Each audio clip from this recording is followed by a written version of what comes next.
algún dato dando vuelta que permite aventurar que estamos en presencia de un femicida serial, un psicópata en serie, que no era la primera vez que consumaba un plan criminal. Matar probablemente, pero hechos de idéntica característica. 2015 uno, 2025 otro y seguía en libertad. Escuchemos el relato de la primera víctima porque queremos desgranarlo, porque deja ese relato la idea de que no solamente se trataba de un abusador, sino que al mismo tiempo grababa a sus víctimas en cautiverio. Mirá. Saca una pistola. En esa que saca la pistola, me hace sentarme en el sillón y me dice que a quién le había pasado mi ubicación y quién sabía de esto. Le dije que nadie, y de ahí me dice, siéntate en la cama. Y ahí me dice, sácate toda la...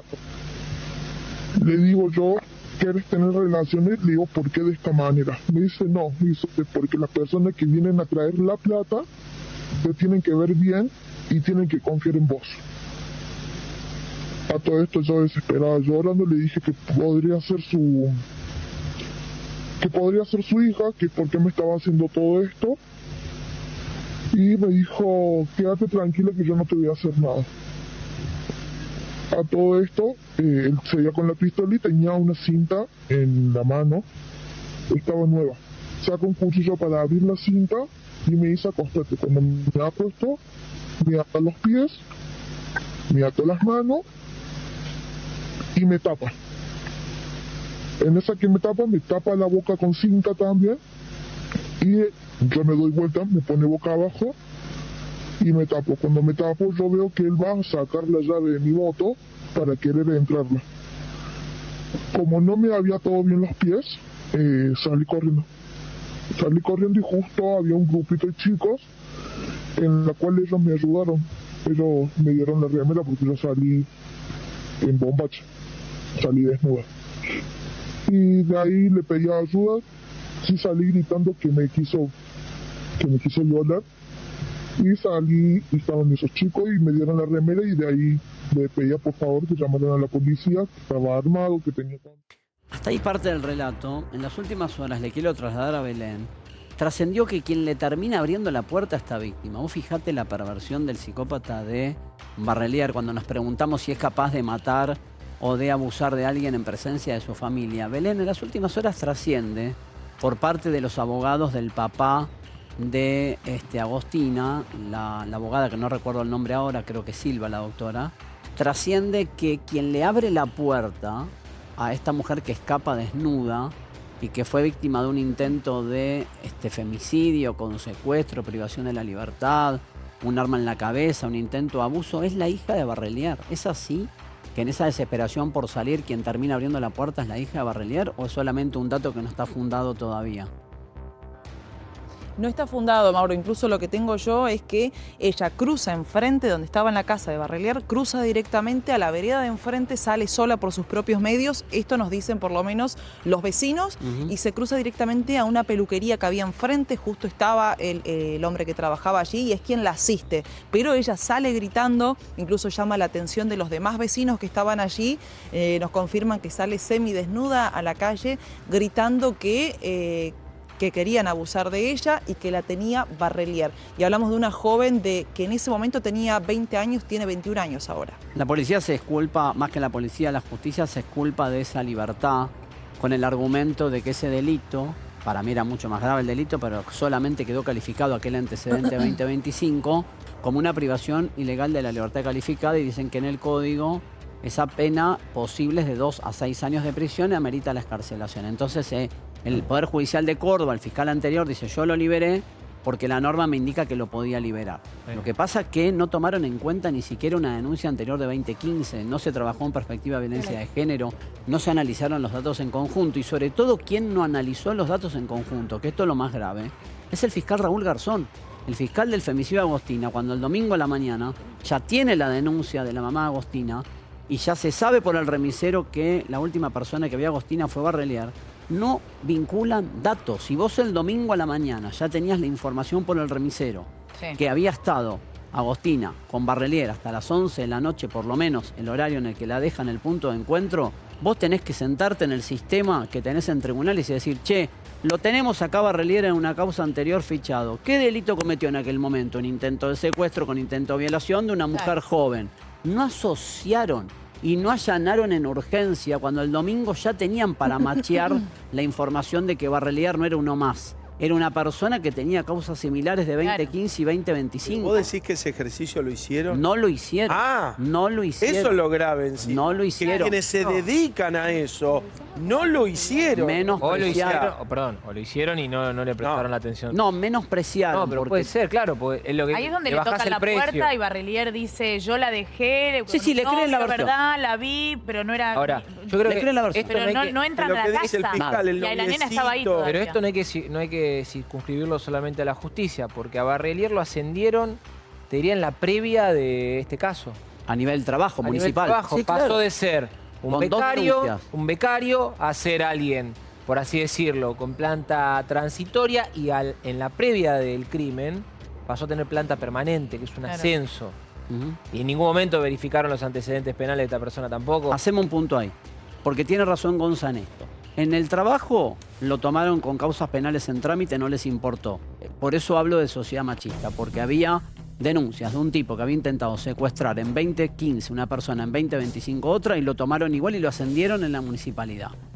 Y además a nivel judicial no vincularon las denuncias al momento de la desaparición de Agostina. Dijeron, bueno, es uno más Barrelier. Y lo escucharon y le creyeron la versión exculpatoria. No, se fue con un amiguito en un auto rojo. Pero escuchá, Belén, esto va también para vos. Una nota que acaban de conseguir los compañeros de Canal 12, donde acaban de encontrar a Soledad, la dueña del Forcá, que estamos buscando. Vamos a escuchar su relato y después seguimos con información de último momento. Ale Pueblas está con otro testimonio. Empezamos a desandar el camino. ¿Qué puede pasar con Barrelier? ¿Es un asesino serial? ¿Es un psicópata serial? Primero, habla la dueña del Forcá.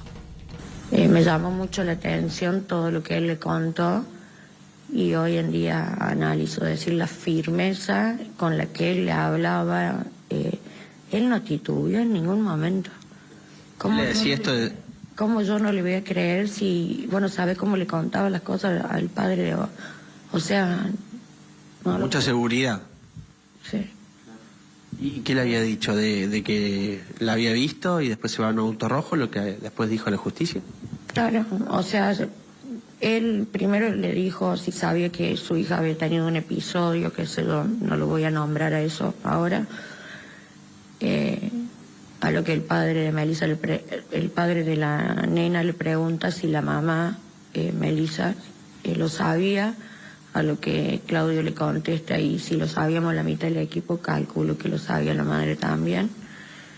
Y después, bueno, le dice de que llegó, le dijo, ¿cómo tuvo tu número de teléfono? Y sí, se lo debe haber dado la madre. O sea, son cosas que le preguntó el padre. Te estoy diciendo lo que me acuerdo, porque tampoco es... Yo lo único que me acuerdo es que le dije... Porque la verdad uno se pone también en el lugar de esa familia. O sea, yo hubiera estado desesperado y yo hubiera hecho exactamente lo mismo que hizo el padre de ella. Andar buscando por todos lados. Pero la verdad que yo, con la firmeza que habló él... Parecía verdad. Y parece, obviamente que parecía verdad todo lo que él decía. ¿Cuándo fue lo Pablito, gracias. Fíjense, Me llamo. engañó a todo el mundo. O sea, esto es un psicópata con una capacidad de seducción y de impacto que logra engañar a todo el mundo. Hagamos una cuenta juntos. La engaña a la mamá de Agostina, que lo contó creo que en las últimas horas, donde dice, no, a mí también me dijo que la denuncia anterior de 2025 era mentira, que era un invento de la otra mujer. Engaña a la dueña del Forcá, que está contando que en algún momento habló con él. Evidentemente, por lo que cuenta, en algún momento, cuando le va a pedir el auto, le hace una mención a que la había visto a Agostina y que Agostina se había subido al auto rojo. Aparte ella estuvo presente cuando Barrelier habla con el papá. Exacto. La justicia, Además, la justicia a esta señorita y a la madre de Agostina ya las dejó testigos. por ahora. No, son testigos, pero déjame hacer el hilo. Abrí si compartís, Gonza. Vamos a pensar que como está trazado, es un psicópata, una capacidad absoluta de dominio de todo. Engaña, déjame hacer el hilo, ¿no?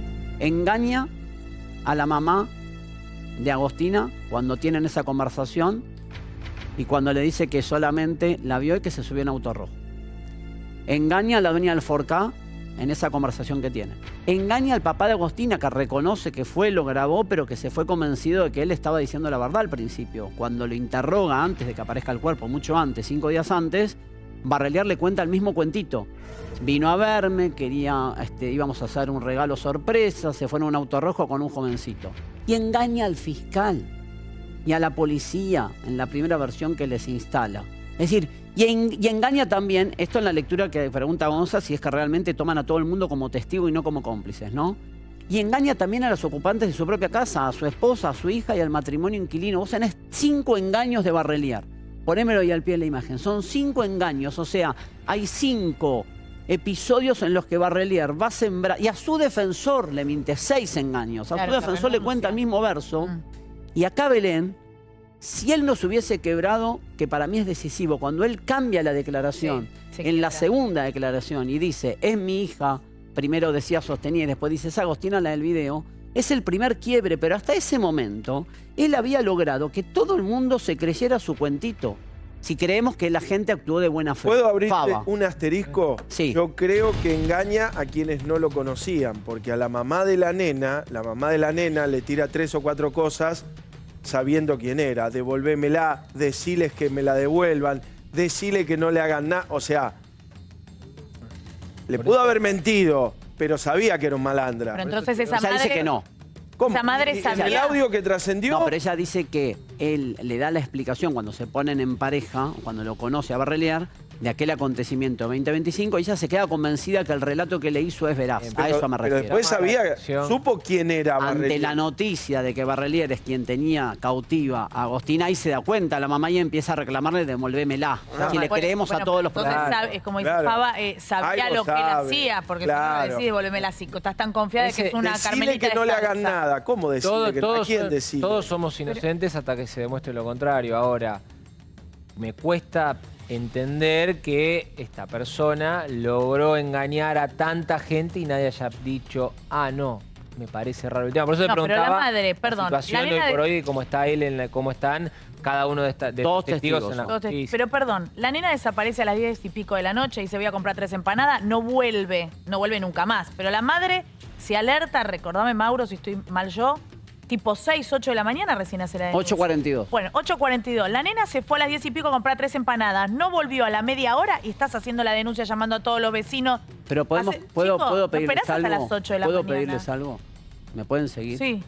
¿Podemos dejar en claro que el único responsable de esto, que es ni más ni menos un femicidio, es Barrelier? Sí, por supuesto. Salvo pero que bueno. la justicia demuestre que hay participaciones delictivas, lo demás son reproches morales, en todo caso, de que tienen que discutir puertas adentro Bueno, de una pero familia. todo hace a servir un caso. Lo otro, digo, que vos te hayas enganchado con un malandra, un criminal, no te pone como cómplice. Lo que quiero decir es, discutamos, pongamos el eje en el asesino. Si no perdemos tiempo pensando en la mamá de Agostina, Está bien, en la pero yo prima, siento la que tía. la nena fue víctima de muchos Mauro. antes hasta que llega su asesino. Espera que tengo que ir con Belén. Belén, ¿qué reflexionás vos desde ahí? ¿Pensás que se corre mucho el eje, que en vez de discutir al femicida estamos discutiendo colateralidades todo el tiempo? ¿O pensás que se podía haber evitado esto? Mira, yo lo que te puedo agregar, Mauro, y recién escuchaba y quería justamente intervenir en esto, la madre, yo no sé si ustedes tienen este dato, pero le toman la denuncia a las 8:42. Ella estuvo en comunicación toda la madrugada con Barrelier y a las 4 de la mañana se fue también hasta la comisaría. Por eso es que hay una queja también de parte de toda la familia de Melissa, que es la mamá de Agostina, porque la denuncia se la toman recién 6 horas después. Pero 4 de la mañana, Melissa sí estuvo en antes. comisaría 4 de la y mañana por supuesto planteó esto, ¿no? Claro. Ahora, respecto a lo que decían también de que hubo 5 o 6 personas engañadas, nosotras estuvimos, Mauro, con la mamá de Barrelier, incluso habló solamente con nosotros. Yo no recuerdo si ayer pasamos el 7 audio, con la mamá de pero Barrelier. un día antes fuimos con Viviana, que es la mamá de Barrelier, quien obviamente daba la versión que le daba a su hijo, ¿no? Ella siempre nos dijo que creía en su hijo, lo que venía hablando, sostuvo frente a nosotros que la nena que ingresaba en la cámara era su nieta, pero porque confiaba en la palabra de su hijo. Ahora, al día siguiente, cuando fuimos, que por cierto, Mauro, era justo el día que cumplía años Viviana, ese mismo día, Viviana le dice a su hijo, le dice, por favor, hacelo aunque sea como regalo de mi cumpleaños, decime la verdad. Su hijo le sigue sosteniendo y le dice, no me sueltes la mano, mamá, yo no te estoy mintiendo. Ahora, cuando la madre se entera de todo lo sucedido, estaba totalmente quebrada, Mauro. No Sí, la quería escuchamos creer, ayer. nos hablaba de los valores, claro. Pero es que tenemos con un lo cual último crió a su momento. hijo, pero Y volvemos, pues me interesa charlarlo con vos, que estás desde el día 1 ahí, con mis compañeros acá, que todos tienen su punto de vista. Yo los respeto, simplemente digo que para mí el único responsable hasta el momento, en lo jurídico, el único responsable de este femicidio se llama Claudio Barrelier, pero tenemos esta información ahora. Atención, nos preguntábamos del estado de salud de Melissa, la mamá de Agostina. Acabamos de hablar con su hermana, Adriana, y lo que está confirmando es que todavía está internada. Nosotros pensamos que ya estaba de alta. Ahí la vemos en una nota que le hizo Belén, de las primeras entrevistas, me acuerdo esta nota de Belén, que fue de las primeras periodistas que llegó a entrevistarla, cuando hacía su primer reclamo. Después vienen los audios que cuenta acá Faba, donde ya le habla directamente a Barrelier. La información que obtuvimos con nuestra compañía de producción, con Erika, es que está internada. Ya sacaron a Melissa de terapia, pero está en el área de salud mental del hospital, sedada, y no tienen permiso para verla. Ese es el cuadro de situación del estado de salud de Melissa, la mamá de Agostina, que creo, Belén, que fue notificada o avisada de que su hija fue asesinada y se encontró su cuerpo hace 48 horas. Imaginamos, con el nivel de torpeza que se ha manejado el Poder Judicial de Córdoba, imaginamos que con contención de psicólogos preparados, imaginamos. ¿Qué información tenés vos de ese cuadro de situación de Melissa, a quien entrevistaste tantas veces, Belén? sí, Mauro, esto nos confirmaba anoche precisamente Miguel. A Melissa se la llevan el sábado por la tarde, viene la ambulancia antes de que se confirmara la noticia de Agostina, ¿no? Horas antes se la llevan porque ya estaba descompensada con un cuadro de deshidratación, lo cual nos habían dicho que 24 o 48 horas ya le iban a dar el alta. Al día siguiente, recién, el sábado por la tarde se la llevan a Melissa. El domingo por la mañana Melissa se entera de lo que había sucedido con su hija. Hasta ese momento no tenía detalles mayores, solamente sabía ya cuál era el desenlace. Le terminan confirmando el día de ayer con más detalles y por supuesto con un equipo de psicólogos, por lo cual ella no ha podido ser dada de alta. Sigue allí internada. Lo que nos dice Miguel es que ella está desesperada por volver a su casa, pero es imposible por el estado que está. Ya no está más en terapia intensiva, fue trasladada a sala común, pero está sedada, ¿no? Está sedada, acompañada, van rotándose los familiares para estar también con ella, pero es una mujer que de repente no se encuentra en su casa, que de repente se encuentra con la peor noticia de su vida, que se la tiene que dar su padre, el abuelo de Agostina.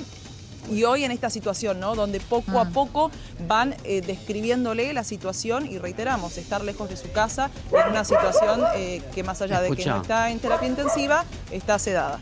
Espera que tiene Paula una pregunta. Después de la pregunta de Paula, quiero recapitular dónde estamos parados hoy. Estamos al día 9. Es una eternidad. Lo que pasa que la confirmación de que fue asesinada Agostina es del día sábado. Pero vos, proyectualmente, la desaparición fue hace 9 días. Una desaparición, la primera denuncia que fue ninguneada, no tomada en cuenta con la veracidad que se necesitaba, con un tipo que tenía 2 causas en trámite, no estaban archivadas, y además que lo contrataron y lo ascendieron, como decía Gonzalo Prado, municipalmente. El resultado de la autopsia es fundamental, porque revela que ella intentó defenderse de un ataque sexual, así lo confirmó ayer el médico forense, y que en ese marco fue asesinada. Todavía se supone en una primera instancia con una asfixia mecánica, manual, que fue el mecanismo para matarla. Y luego, seccionado su cuerpo, lo dispersaron en 2 pozos en la zona donde trabajó Belén en la ampliación Ferreira. Pregunta de Paula y nos vamos a ir en un rato con Alejandro Pueblas con otro testimonio. Estamos en un día importantísimo porque se empieza a definir una indagatoria que puede terminar con un camino a juicio con una perpetua de Barrelier. Barrelier, que fue diagnosticado en el servicio penitenciario y que dijeron que tenía ideas de autoeliminación y que por eso lo tuvieron que aislar. Paula, pregunta. Belén, ¿la madre intentó ser querellante, puede ser, y que no se lo permitieron? ¿Cómo es eso?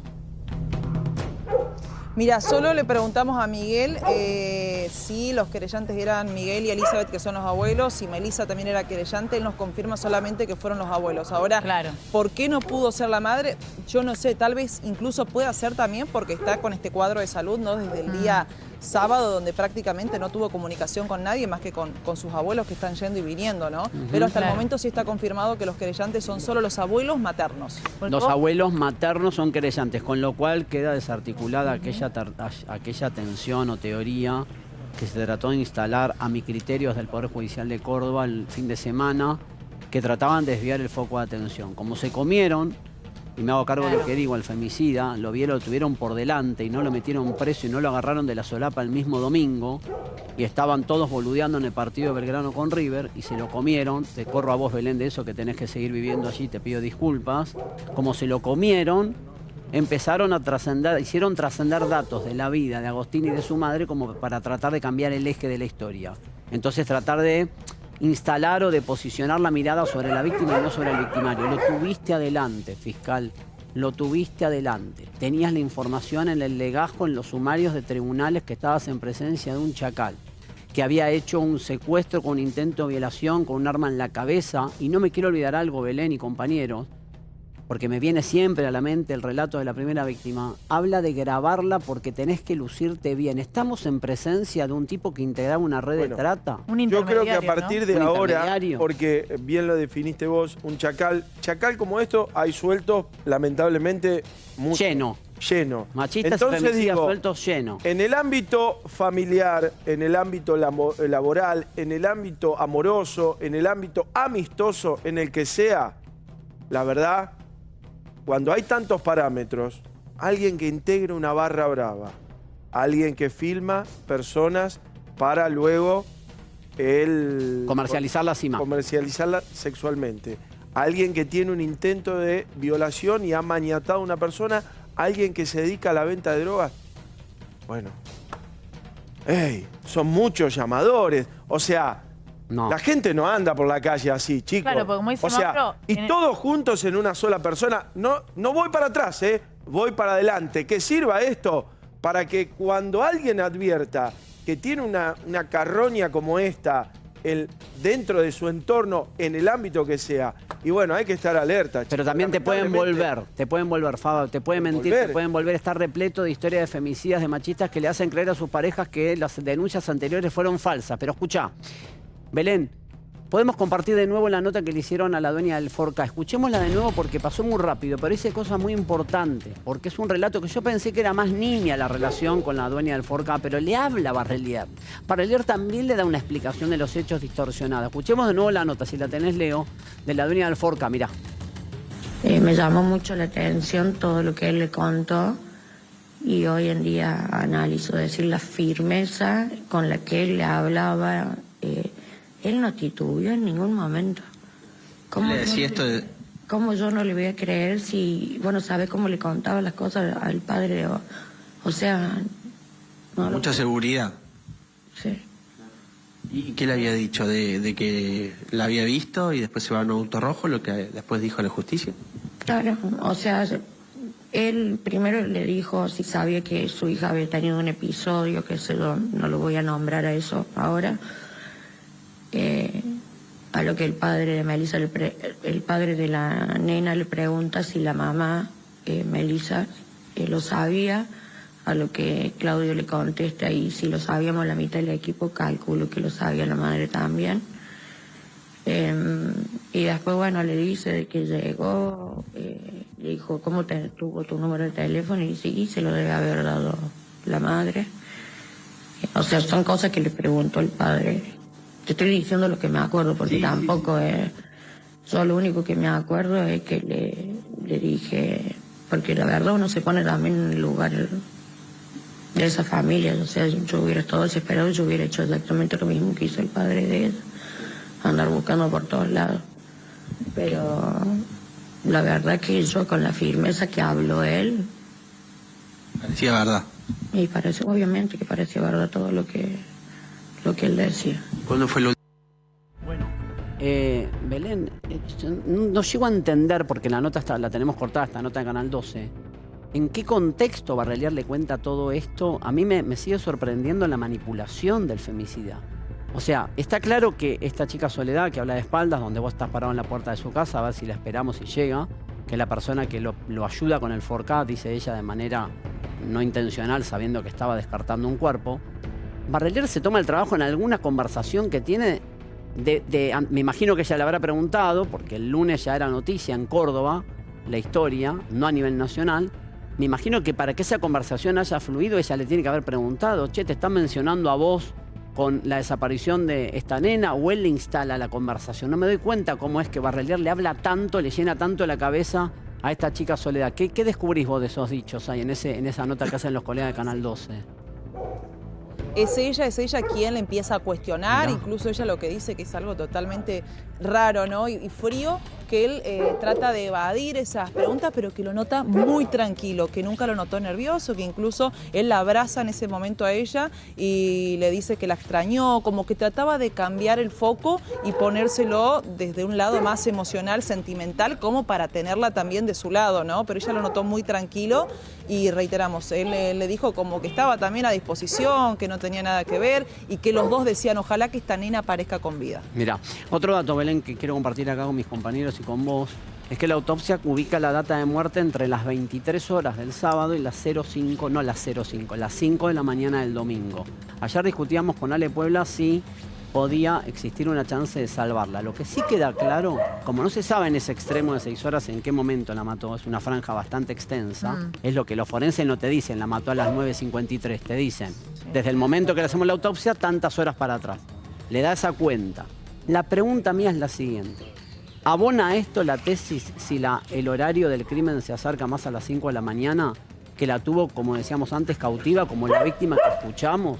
Claro. Y la estuvo manipulando más allá de abusarla sexualmente, además la estuvo grabando, porque si no, si la mató en el extremo más lejano, al momento en el que se encuentran, tuvo mucho tiempo de cautiverio ella ahí. ¿No escuchó la familia de Barrelier toda esa situación? grito. Acá hay una cuestión, si vos me decís que la estuvo grabando, ¿no? Cuando allanaron el domicilio de Barrelier, ¿no se llevaron? 5 días después lo llamaron. Pues está bien, pero el teléfono de Barrelier, ¿no lo tiene la justicia ya? ¿Tiene el teléfono de Pero no Barrelier dio la justicia, clave, Belén? Sí, pero no... Ah, bueno. A ver. Sí lo tiene. Y dio las claves. Paula dice que no entregó No, las claves. Yo no me acuerdo de eso. ¿No entregó las claves? No tengo esa confirmación, Mauro, pero sí te puedo decir que el teléfono, por supuesto, sí lo tiene la justicia. ¿Y el de Agostina apareció o no, Belén?